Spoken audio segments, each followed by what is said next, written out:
우리 하나님을 예배하는 우리 존귀한 예배자 여러분들을 주님의 이름으로 환영하고 축복합니다. 우리 주변 분들과 함께 밝게 웃으시면서 서로 아름다운 사랑의 인사를 나누어 보실까요? 사랑합니다. 축복합니다. 인사하시죠.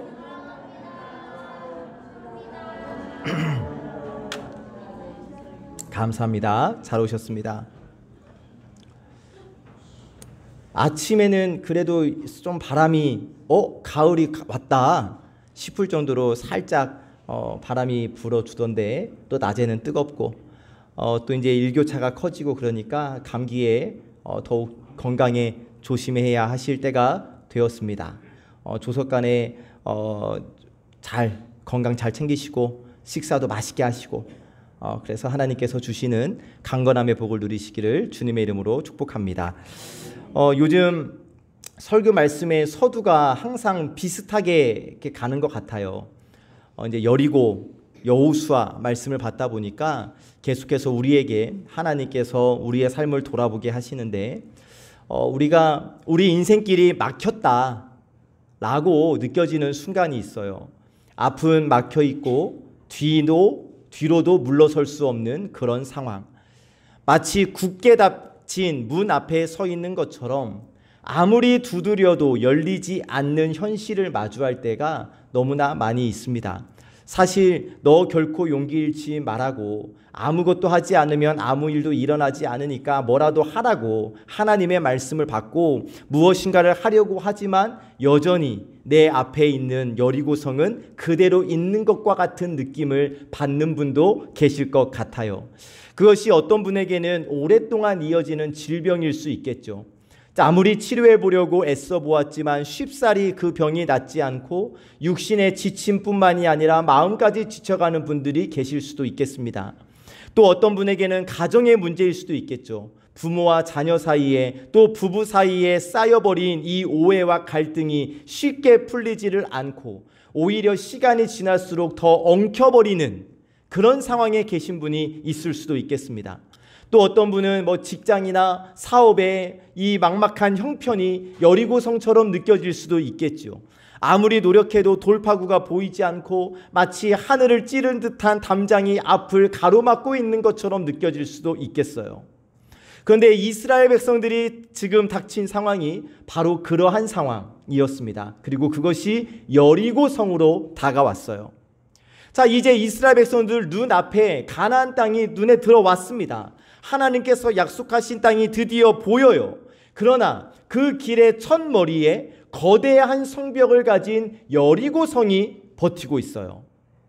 고대 문헌과 고고학적 발굴에 따르면 여리고 성벽은 내벽과 외벽의 이중 구조로 되어 있었기 때문에 그 안에서 성을 철저하게 방어할 수 있었다고 합니다. 자, 이렇게 외벽과 내벽, 이중벽이 쌓여져 있는 여리고성 앞에 있는 이스라엘 백성들은 어떻습니까? 군사적인 경험도 무기도 기술도 없는 그냥 유랑민 집단이에요. 그래서 눈앞에 펼쳐진 상황만 본다면 절대 승산이 없는 싸움이지요. 그런데 놀라운 것은 하나님께서는 이 불가능한 전투를 시작하시면서 전혀 예상하지 못했던 인물을 등장시키시는데, 그 인물이 바로 라합이라는 여인입니다. 자, 이 라합은 여리고성 안에서 기생으로 살던 여인이었어요. 당시 사회에서 가장 낮은 신분에 속했고 사람들로부터 전혀 존중받지 못했던 인물. 그러나 하나님은 바로 이 라합을 사용하셔서 이스라엘의 정탐꾼들을 지켜주시고 나아가 여리고성을 무너뜨릴 하나님의 역사를 준비하시죠. 자, 여러분, 이것이 하나님께서 일하시는 방법이에요. 여러분, 우리는 어떻습니까? 이 세상은 어떻습니까? 늘 힘 있는 사람, 능력 있는 사람을 기대하고 찾지만 하나님은 전혀 다른 사람을 선택하셔요. 세상이 보기에 약하고 가장 보잘것없는 그 라합과 같은 사람을 들어서 하나님의 큰 일을 이루신다는 사실. 세상은 조건과 배경을 보지만 하나님은 믿음을 보신다는 사실이고, 하나님을 향한 굳건한 믿음을 가지고 있는 사람을 하나님의 역사를 위하여서 사용하신다는 것이죠. 그래서 여러분, 오늘 우리가 말씀을 통하여 꼭 붙잡아야 할 메시지가 있는데, 하나님은 우리의 약함을 통해서도 역사하신다라는 것과 하나님은 막힌 길 앞에서도 구원의 통로를 예비하신다라는 사실입니다. 여러분, 오늘 우리가 받은 말씀은 단순히 옛날에 있었던 일, 옛날 전쟁 기록이 아니에요. 오늘 나에게 말씀하시는 하나님의 음성입니다. 자, 그러면 말씀 앞에서 여러분, 지금 나를 한번 생각해 보실 때 지금 나는 어떤 여리고 앞에 서 계십니까? 내 인생에 풀리지 않는 문제, 닫힌 문, 무너뜨릴 수 없는 현실의 벽이 우리 앞에도 있지 않습니까? 그런데 그런 우리에게 하나님께서 말씀해 주시는 거예요. 내가 너희 앞에 있는 그 성을 무너뜨릴 것이다. 내가 너희를 위하여 구원의 길을 예비했다 라고 오늘 말씀해 주시니까, 바라기는 오늘 주시는 말씀을 통하여 우리의 믿음이 다시 새롭게 세워지게 되기를 주님의 이름으로 간절히 축복합니다. 나의 여리고와 같은 문제는 여전히 단단해 보일 수 있어요. 여전히 커 보일 수 있어요. 그러나 분명한 사실은 여러분, 하나님은 이미 그 성을 무너뜨릴 방법을 준비해 두셨다는 사실.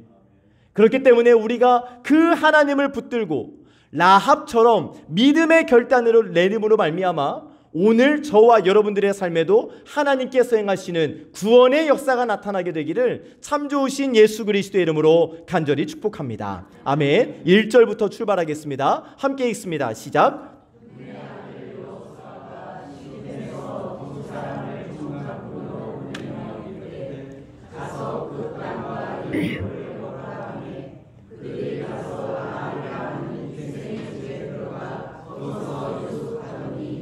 아멘. 자, 이 1절 말씀은 단순히 어떠한 사건의 서론, 서두가 아니라 하나님께서 어떻게 일하시는지를 보여주는 깊은 메시지가 담겨져 있는데, 자, 여러분, 지금 이스라엘은 저 녹색 느보산이라고 위에 살짝 있는 시딤에 있습니다. 모압 평야 시딤에 진을 치고 있는데, 광야의 끝자락 도착해서 이제는 요단강만 건너면 가나안 땅이에요. 그런데 그 앞에는 난고궁불락의 성 여리고성이 버티고 있습니다. 자, 앞에서도 말씀드렸듯이 이 여리고성은 이중 성벽으로 구성되어져 있었고, 그 성벽의 두께가 몇 미터에 달해 있었기 때문에 인간의 힘으로는 도저히 무너뜨릴 수 없는 불가능한 성이었어요. 자, 그런 성 앞에 있는 이스라엘, 전쟁의 경험조차 없는 떠돌이 이스라엘에게 여리고는 도저히 넘을 수 없는 벽처럼 보였습니다. 그런데 바로 그때 여호수아는 2명의 정탐꾼을 여리고로 보내게 되죠. 자, 여호수아가 여리고에 보낸 정탐꾼 수는 2명이에요. 자, 그러면 시계를 조금 거슬러 올라가서 모세는 과거에 몇 명의 정탐꾼을 보냈었죠? 12명의 정탐꾼을 보냈어요. 그랬을 때 10명의 불신앙적인 보고 때문에 백성 전체가 낙심했고 결국 40년 동안 광야에서 방황하는 대가를 치르지 않았었습니까?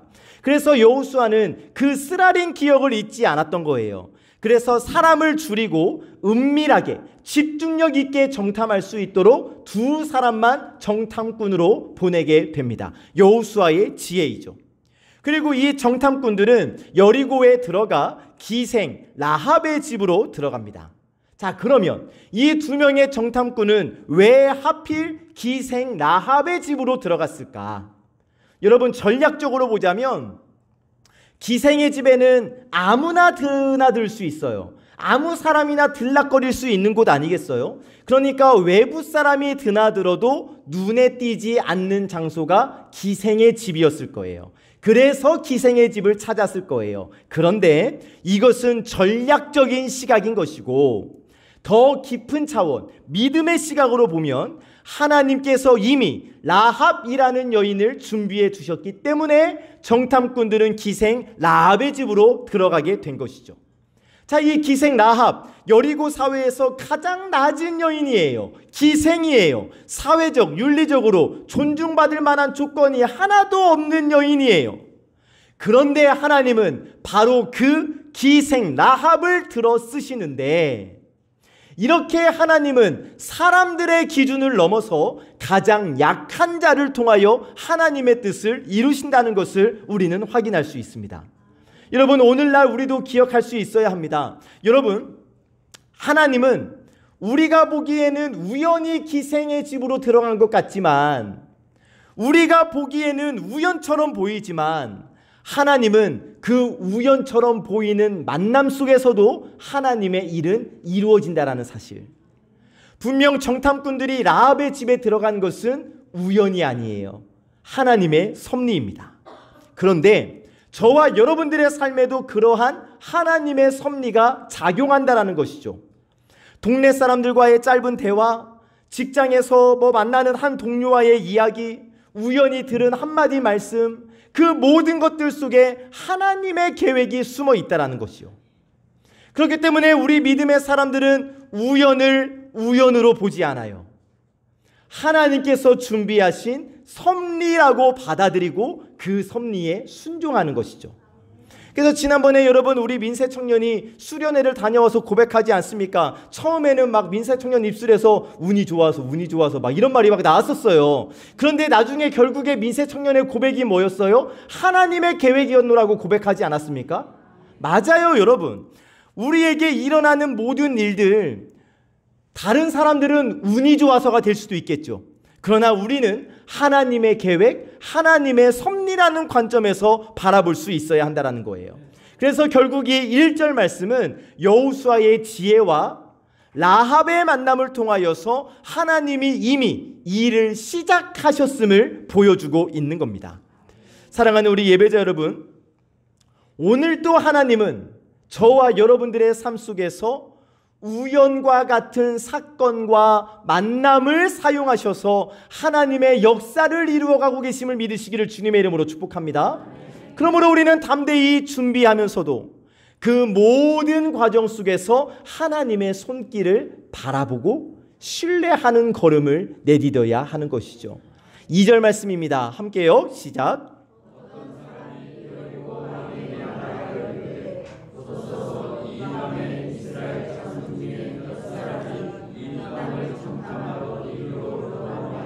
아멘.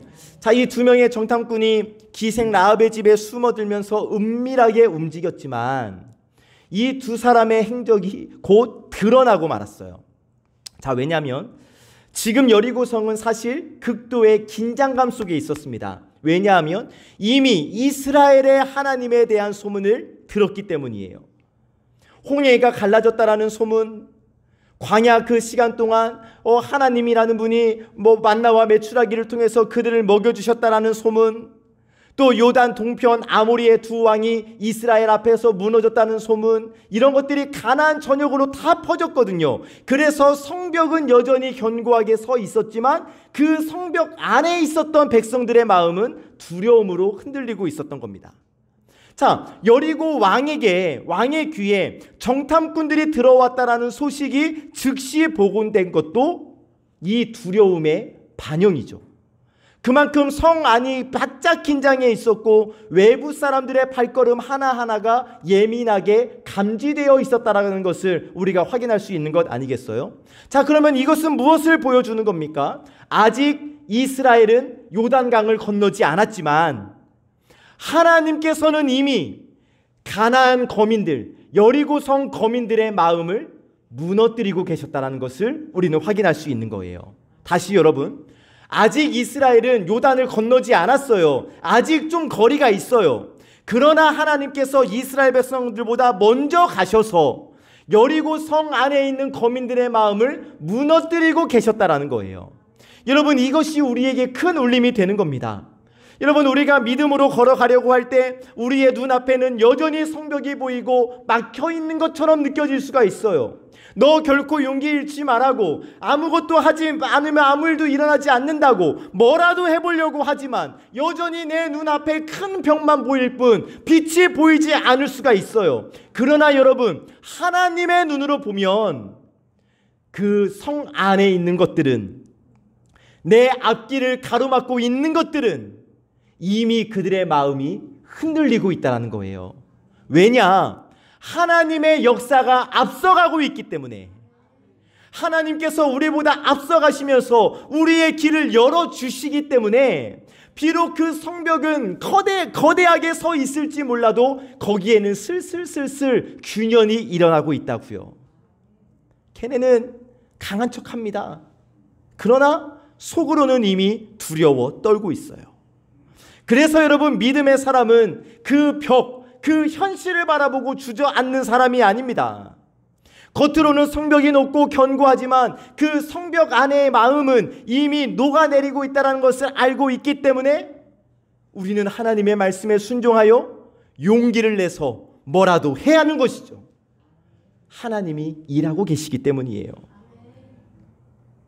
여전히 해결되지 않는 문제, 여전히 버티고 있는 장벽, 바뀌지 않는 상황, 그러나 하나님은 이미 보이지 않는 그 상황 속에서도 일하고 계신다라는 사실, 내가 보지 못하는 사이에 하나님은 이미 나보다 앞서가셔서 그 대적들의 마음을 움직이고 계심을 믿으시기를, 이것을 믿고 용기 잃지 말고 전진하는 저와 여러분들이 되시기를 참 좋으신 예수 그리스도의 이름으로 간절히 축복합니다. 아멘. 3절 말씀입니다. 시작.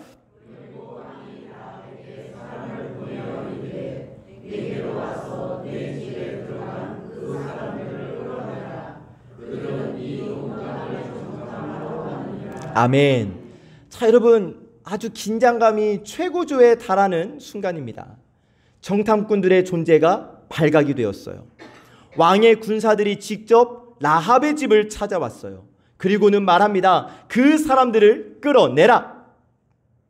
당시 고대 사회에서 왕의 명령이 곧 법이었기 때문에 왕의 명령을 거역한다는 것은 사형을 의미하는데 그 왕의 명령이 떨어진 거예요. 그 사람들을 끌어내라. 자, 여러분, 지금 라합의 입장을 한번 생각해 봅시다. 라합 기생이에요. 사회적 명예나 지위가 전혀 없는 여인, 언제나 다른 사람들의 눈치를 보며 살아야 했고 권력 앞에서는 늘 고개를 숙이며 살아야 했습니다. 그런 그녀 앞에 왕의 군사가 들이닥쳤어요. 그리고는 말합니다. 내 집에 들어간 그 사람들을 끌어내. 이 순간 라합은 가장 중대한 결정을 내려야 합니다. 왕의 명령에 순종하느냐, 정탐꾼들을 지키느냐. 왕의 명령에 순종하면 내 목숨 유지할 수 있습니다. 그러나 정탐꾼들을 지키려 한다면 나는 죽을 수도 있어요.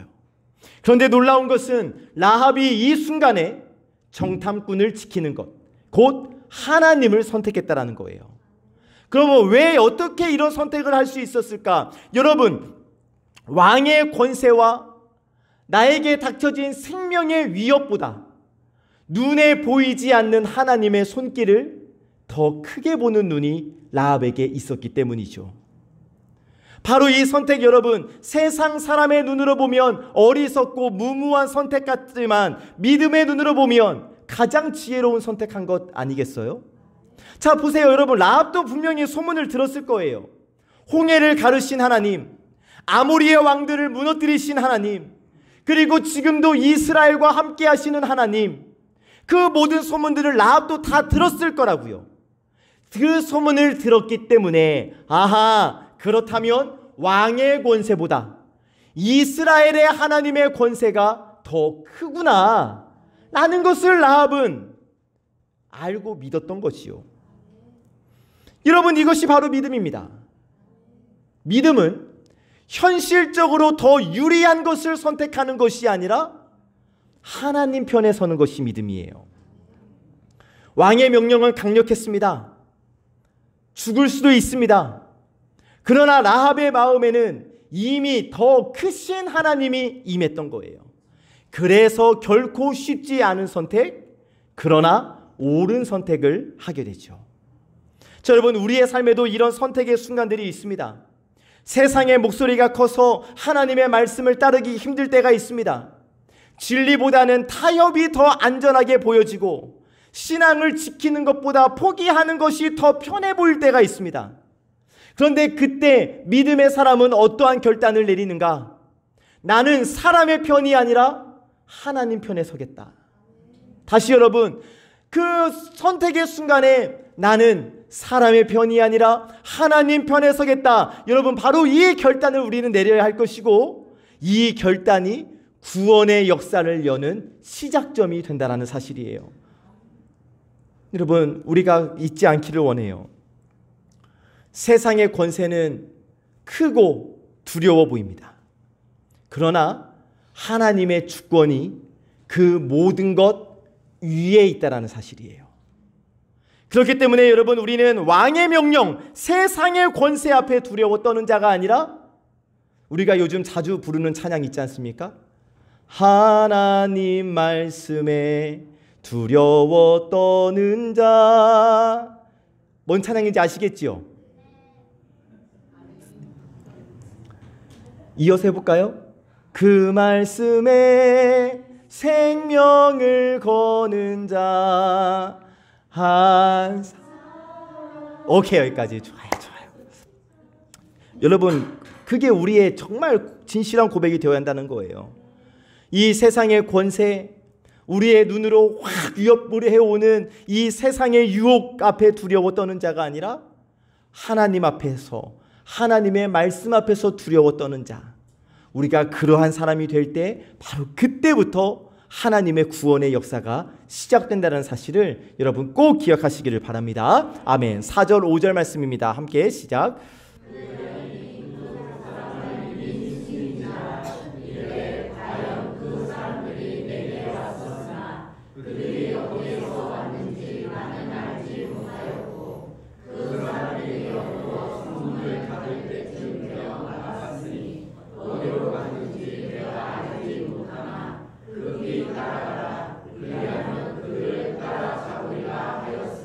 아멘.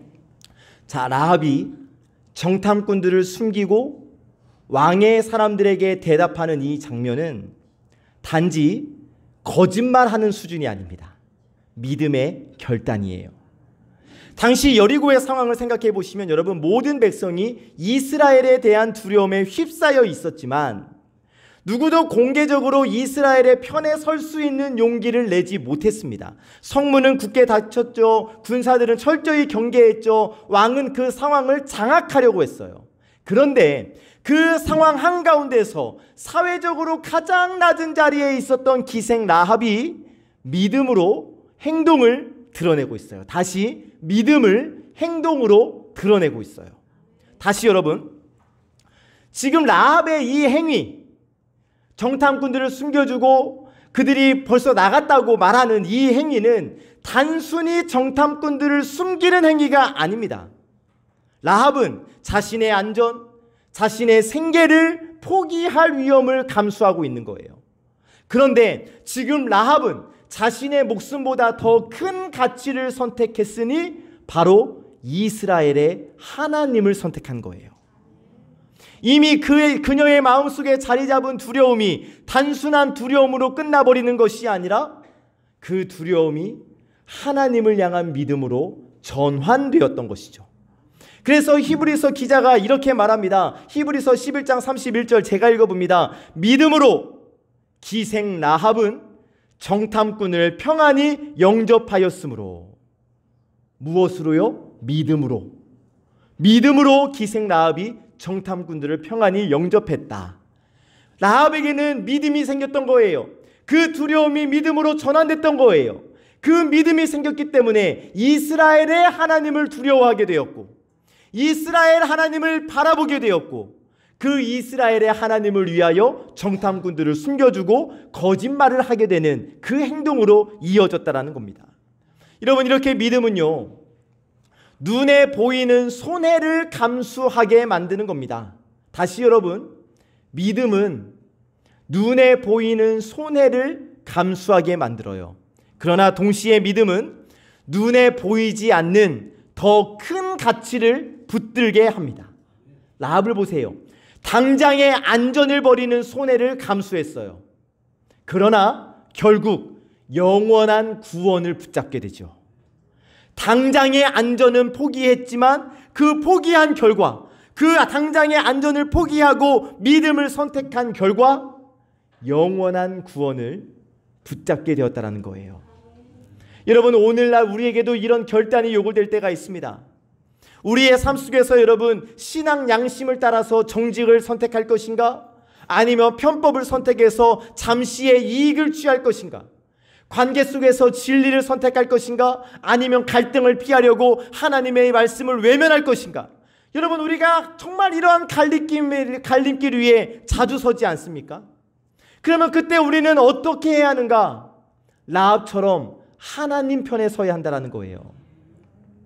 여러분, 믿음은 단순히 머리로 동의하는 것이 아닙니다. 실제 삶에서 선택으로 드러나야 하는 거예요. 또한 라합의 행동은 우리에게 한 가지 더 중요한 메시지를 주는데, 하나님은 여러분 우리에게 완전함을 요구하시기보다 우리의 방향을 보신다는 것. 자, 분명 여러분, 라합은 거짓말했어요.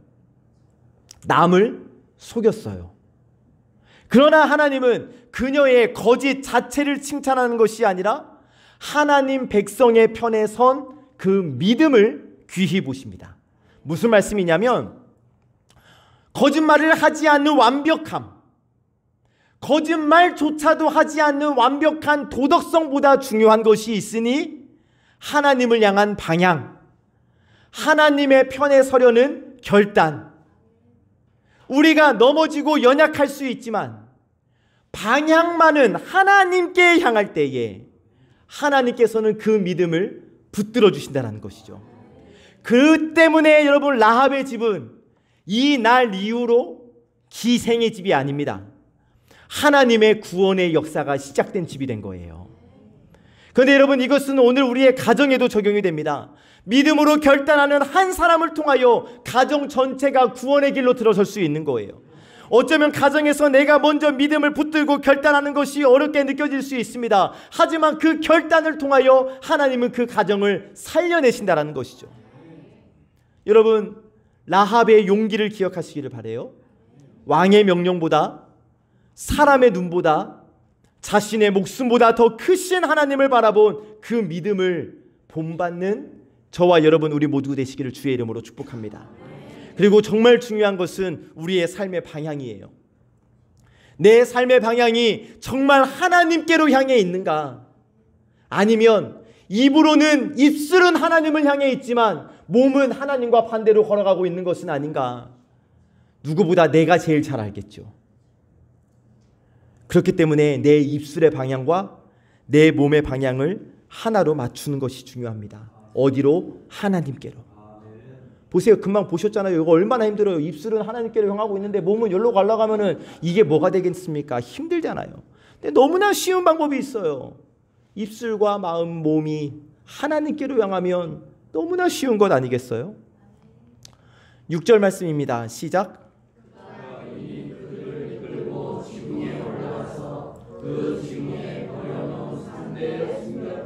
아멘. 자, 라합이 단순히 정탐꾼들을 그냥 집 방 어디에다가 숨긴 것이 아니라 지붕 위로 올려서 그곳에 쌓아두었던 3배 줄기에 덮어 숨겼습니다. 자, 당시 여리고성의 집들은 대개 평평한 지붕 구조였다고 해요. 그래서 곡식이나 삼대를 햇볕에 말릴 때에 지붕에 올려서 이렇게 말렸다고 하는데, 그래서 지붕 위에 삼대가 쌓여 있는 것은 매우 자연스러운 풍경이었고 사람들의 눈에도 전혀 이상하게 보일 것이 아니었을 거예요. 그래서 라합은 이 평범한 공간을 아주 지혜롭게 사용하여서 하나님의 종들, 그 정탐꾼들을 보호하는 은신처로 삼았던 것이죠. 자, 여러분, 여기서 우리는 두 가지 놀라운 사실을 또 발견할 수 있게 되는데, 먼저는요, 하나님은 우리의 일상적인 공간과 사소해 보이는 것들까지 사용하셔서 구원의 역사를 이루신다는 사실이에요. 자, 라합의 집은 기생집이었어요. 지붕 위의 3대는 그저 생활의 부산물 뿐이었어요. 그러나 하나님은 바로 그 평범한 장소와 소박한 재료를 사용하셔서 이스라엘의 역사를 바꾸는 현장으로 사용하시지 않습니까? 여러분, 하나님의 역사는 뭐 거창하고 특별한 장소에서만 일어나는 것이 아니에요. 오늘 우리 집, 오늘 내 일터, 내 일상의 자리가 믿음으로 사용되어질 때 바로 그 자리가 하나님의 구원 역사의 무대가 된다는 사실입니다. 둘째로, 믿음은 행동으로 옮겨질 때 완성된다는 사실. 여러분, 라합은 이미 정탐꾼들을 숨기기로 마음을 먹었어요. 그런데 그 마음만 먹고 행동으로 옮기지 않았다면 아무 소용이 없었겠지요. 여러분, 우리의 신앙도 마찬가지예요. 우리는 마음속으로 하나님을 믿는다고 고백을 합니다. 그러나 여러분, 그것이 우리의 말과 우리의 행동으로 옮겨지지 않는다면 세상은 우리 안에 있는 믿음을 볼 수가 없잖아요. 그래서 작은 실천, 작은 용기, 작은 행동, 그것이 바로 하나님 앞에서 믿음의 열매가 된다라는 것. 또 이 장면 속에서도 우리는 하나님의 섭리를 볼 수 있는데, 정탐꾼들이 라합의 집으로 간 것도 하나님의 섭리였고, 라합이 그들을 숨길 수 있는 구체적인 순단, 이 3대를 가지고 있었던 것도 우연일까요? 어쩌다가? 아니라는 거예요. 이것도 하나님의 섭리, 이것조차도 하나님께서 준비하신 줄 믿습니다. 여러분, 라합의 집에 이것조차 없었다면, 라합의 집에 숨길 수 있을 만한 아무것도 없었다면 정탐꾼들은 쉽게 발각됐겠죠. 그러나 하나님께서 이미 라합의 지붕 위에 3대를 준비해 주신 줄로 우리는 믿습니다. 이렇게 하나님은, 여러분, 하나님의 섭리는 우리의 삶의 환경까지도 미리 준비해 주시는 거예요. 우리가 알지 못하는 사이에 하나님은 이미 우리의 길을 예비하시고 필요한 도구와 필요한 환경까지 준비해 주신다는 사실을 믿으시기를 주님의 이름으로 간절히 축복합니다. 그래서 여러분, 이제 우리가 해야 할 일이 있어요. 뭐냐? 우리의 집, 우리의 일터, 우리의 교회, 내 손에 쥐어져 있는 작은 것들을 바라보시기를 바라요. 이것 가지고 무슨 일이 일어나겠어 싶지만서도, 여러분, 내가 가지고 있는 것이 보잘것없어 보일 수 있겠지만, 여러분, 하나님께서 원하시고 하나님께서 사용하시면 그것이 바로 구원의 도구가 될 수 있기 때문입니다.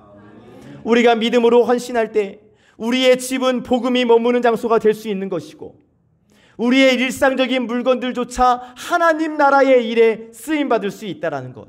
중요한 것은, 여러분, 내가 가지고 있는 것이 뭐 크고 대단한 것이 중요한 것이 아니라 그것을 하나님께 드릴 수 있느냐, 하나님이 그것을 쓰실 수 있도록 내어드릴 수 있느냐, 이게 더 중요하다는 거예요. 자, 보세요, 여러분. 분명 라합의 지붕이 3대는 그저 평범한 3대예요. 그러나 여러분, 믿음의 손에 붙들리니까 하나님의 역사를 숨기고 하나님의 역사를 지켜내는 도구가 되지 않습니까? 오늘 저와 여러분, 우리의 평범한 인생도 그렇다라는 겁니다.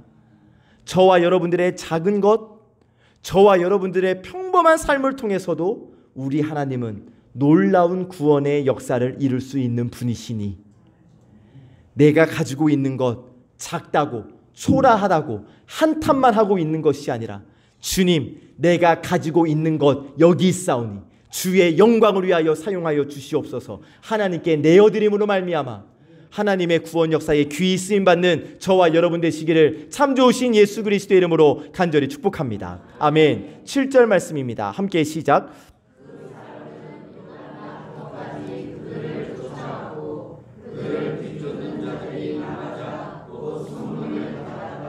아멘. 자, 라합이 정탐꾼들을 숨기고 성문을 닫을 때쯤 나갔다라고 이야기했을 때 왕의 군사들이 곧바로 요단으로 가는 길을 따라 추격을 합니다. 자, 여리고는 요단 강가에 위치한 성읍이었어요. 그래서 만약 정탐꾼들이 도망가면 반드시 요단강 길을 이용했을 거라고 생각을 했을 것이고, 그래서 군사들은 한치의 망설임도 없이 성문을 쫓아 나갔습니다. 그리고 그때 성문이 닫혀버립니다. 자, 여러분, 성문을 닫았더라, 성문이 닫힌 이 장면을 우리가 머릿속으로 좀 이미지화를 했으면 좋겠는데, 지금 성문이 닫혔다라는 것은 성문 안과 성문 밖 두 세계가 완전히 분리되었다라는 것을 의미하는 것 아니겠어요? 자, 그래서 이 7절 말씀은 단순히 그들이 라합의 거짓말에 속아서 지금 헛걸음을 하고 있다, 뭐 이러한 사건 진행을 묘사하고 있는 것이 아니라 하나님이 어떻게 구원의 길을 여시고 동시에 심판의 길을 닫으시는가를 보여주시는 장면이에요. 자, 지금 여러분 세상의 눈으로 보면, 그냥 이 말씀을 대충 보면 정탐꾼들은 여리고성 안에 갇혀 있고 추격자들은 자유롭게 그들을 쫓아가는 것처럼 느껴집니다.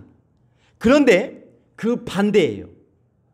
하나님의 보호 아래에 있는 정탐꾼들은 지금 안전한 상황이고, 하나님의 계획을 알지 못한 채 쫓고 있는 그 걸음은 실패의 길이에요.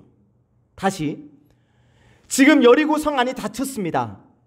여리고성, 그 닫힌 여리고성 안에 있는 정탐꾼들은 지금 안전한 상황이에요.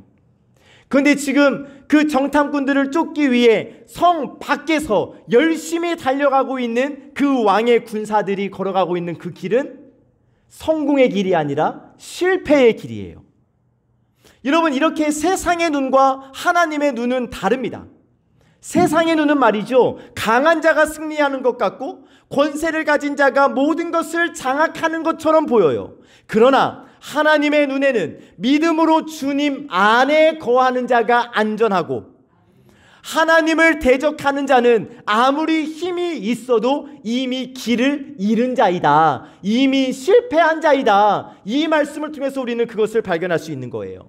오늘 우리의 현실에서도 마찬가지입니다. 여러분, 세상이 교회를 조롱하고 신앙을 무시하며 때로 우리 성도들의 삶을 억누르는 것처럼 보일 수가 있어요. 하지만 분명한 사실은 여러분, 믿음을 가지고 주님 안에 있는 자들을 세상은 감히 무너뜨릴 수 없다라는 사실. 그러니까 우리가 어디 있는 것이 중요한가? 주님 안에 있는 것, 하나님 안에 있는 것이 중요하다라는 것. 또한 이 7절 말씀은 우리에게 믿음의 피난처가 어디인지를 묻게 합니다. 추격자들, 지금 성문 밖을 열심히 달리고 있어요. 그런데 성문 밖에는 구원이 있어요, 없어요? 없어요. 반대로 정탐꾼들은 지금 성문 안, 라합의 지붕 3대 속에 숨어 있지만 그곳이 지금 바로 구원의 자리예요. 세상은 갇혀 있는 것 같고 답답해 보이는 자리를 실패라고 부르지만 믿음의 눈으로 바라보면 그 자리가, 주 품 안에 있는 그 자리가 가장 안전한 자리라는 사실. 여러분, 오늘 우리도 마찬가지예요. 때로는 신앙 때문에 선택한 길이 세상 눈에는 답답하고 제한된 것처럼 보일 수가 있단 말이죠. 아니, 뭐 주일 예배 한 번이면 되지, 뭐 수요 예배까지 나가냐고, 뭐 금요 예배까지 나가냐고, 뭐 아침 예배까지 나가냐고. 그러나 여러분, 주님 안에 머무는 그 길이 생명의 기름을 믿기 때문에 우리가 지금 이 자리에 여기 나와 있는 것 아니겠습니까?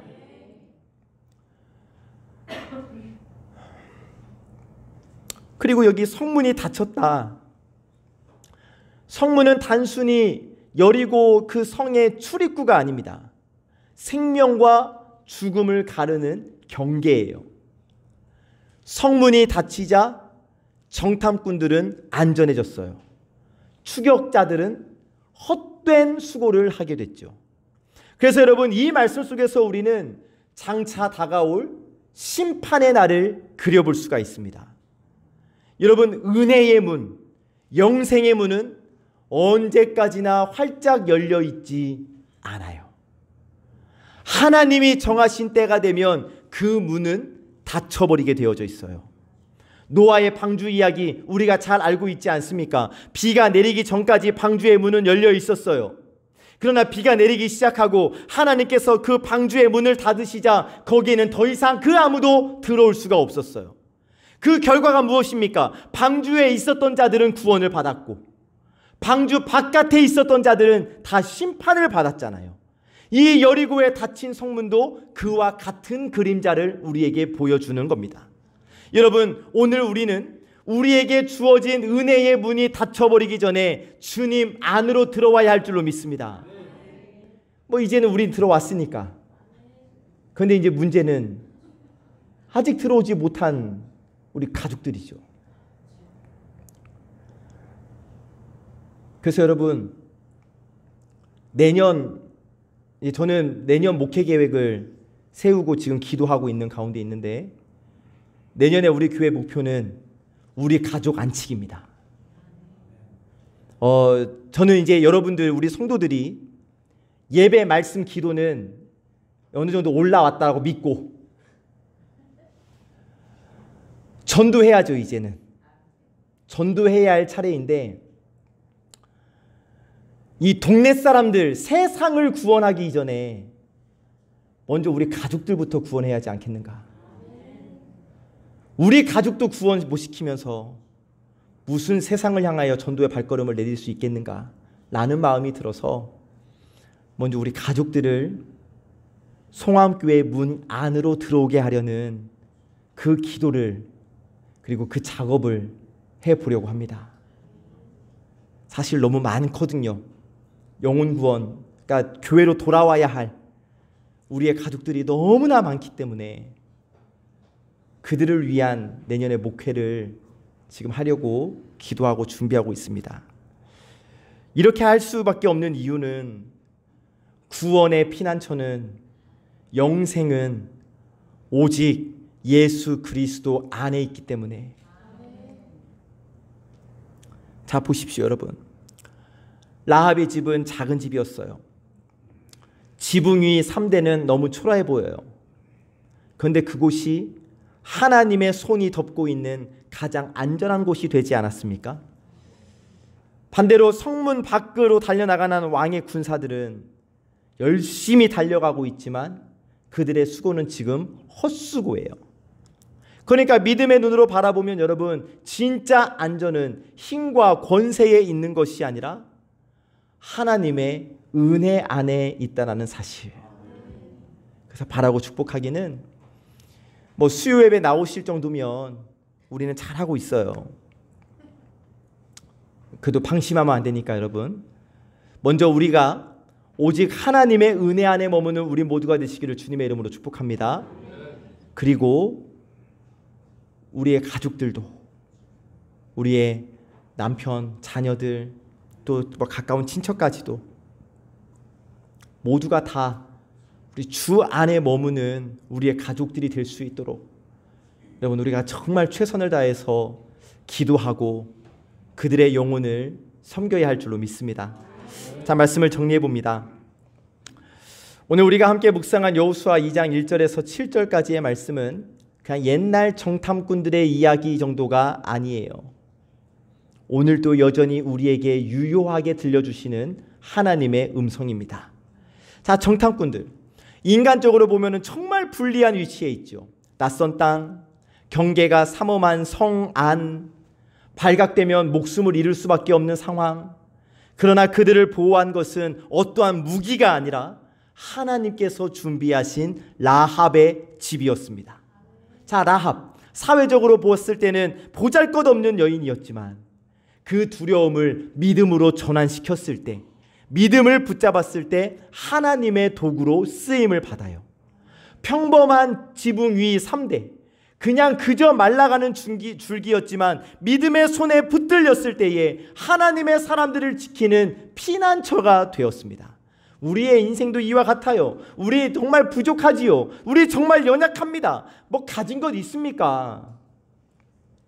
그러나 하나님께서 우리와 함께 하시고 우리가 하나님께서 우리에게 주신 믿음으로 결단할 때에 여러분, 우리의 집도 우리의 인생도 라합의 집처럼, 라합의 인생처럼 하나님의 구원의 통로로 쓰임받게 될 줄로 믿습니다.